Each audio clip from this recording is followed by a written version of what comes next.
Në pranverën e vitit 1999, historia e Ballkanit nuk po shkruhej vetëm nga avionet që çanin qiellin e Serbisë, por edhe nga vendime të heshtura, të marra larg kamerave, në zyra ku fjara peshonte më shumë se arma. Lufta e Kosovës nuk ishte thjesht një konflikt lokal. Ajo ishte një përplasje globale interesash, një moment ku testuan kufitë e durimit ndërkombëtar, balancat e fuqisë dhe roli real i shteteve që deri atëherë konsideroheshin periferike në skenën botërore. Ndërsa bombardimet e NATO-s intensifikoheshin, regjimi i Beogradit po e kuptonte se i vetëm nuk mund të përballonte presionin ushtarak dhe diplomatik. Serbia kishte një aleat historik dhe strategjik, Rusia, e cila e shihte ndërhyrjen në Kosovë jo vetëm si mbrojtje të Serbisë, por si një precedent të rrezikshëm për rendin ndërkombëtar. Në Moskë, lufta e Kosovës interpretohej si një test për të parë deri ku mund të shkonte perëndimi pa u përballur drejt për drejt me Rusinë. Në këtë kontekst, në qarqet ushtarake dhe politike ruse, u diskutua seriozisht një skenar që mund ta ndryshonte rrjedhën e luftës. Një flotë e madhe luftarake, e përbërë nga rreth 18 anije, ishte planifikuar të lëvizte nga deti i Zi drejt Mesdheut dhe më pas në Adriatik. Një flotë ruse në Adriatik do të kishte pasoja të rënda. Do të detyronte NATO-n të rishikonte operacionet e saj, do të rriste rrezikun e përplasjeve mes fuqive të mëdha dhe do t'i jepte Serbisë një avantazh strategjik vendimtar. Por përpara se kjo flotë të mund të dilte në Mesdhe, ajo duhet kalonte një pikë të vetme gjeostrategjike, një port që kishte përcaktuar fatet e perandorive për shekuj me radhë, Bosforin dhe Dardanelet. Ndërkohë, vetëm pak qindra kilometra më në perëndim, Shqipëria po përjetonte momentin më të rrezikshëm të historisë së saj moderne.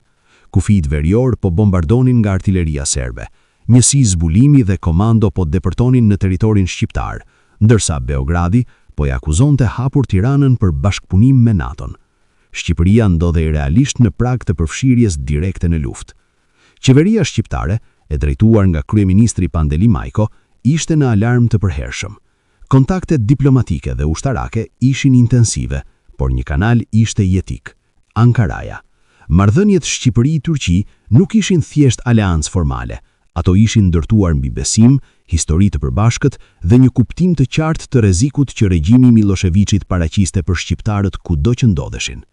Në Ankara, zhvillimet ndiqeshin minut pas minuti. Kryeministri Bülent Ecevit, një figurë e njohur për qetësinë dhe vendosmërinë e tij, ishte në komunikim të vazhdueshëm me aleatët perëndimor dhe me udhëheqjen shqiptare.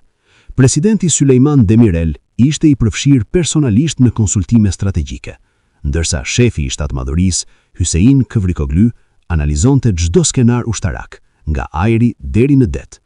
Takimet mes delegacioneve shqiptare dhe udhëheqjes turke ishin takime krize. Generalet shqiptar dhe përfaqësuesit e shtabut të përgjithshëm raportonin për situatën në veri të Shqipërisë, për gatishmërinë e forcave, për fluksin e refugjatëve dhe për rrezikun real të një sulmi të gjerë serb. Shqipëria po mbante barrën toksore dhe humanitare të luftës, ndërsa Turqia po peshonte rolin e saj si një nga shtetet kyçe të NATO-s. Në këtë klim tensioni, informacionet për lëvizjet e flotës ruse u bën gjithnjë më konkrete. Nuk ishte më një skenar teorik, ishte një rrezik real dhe i afërt. Vendimi që do të merrte Ankaraja do të përcaktonte jo vetëm rrjedhën e luftës, por edhe balancën e fuqisë në rajon. Turqia vendosi të përdorë të drejtën e saj sovrane sipas konventës së Montresit.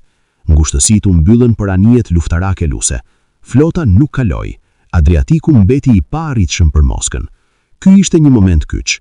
Pa kaluar Bosforin dhe Dardanelet, flota ruse mbeti e bllokuar në detin e Zi.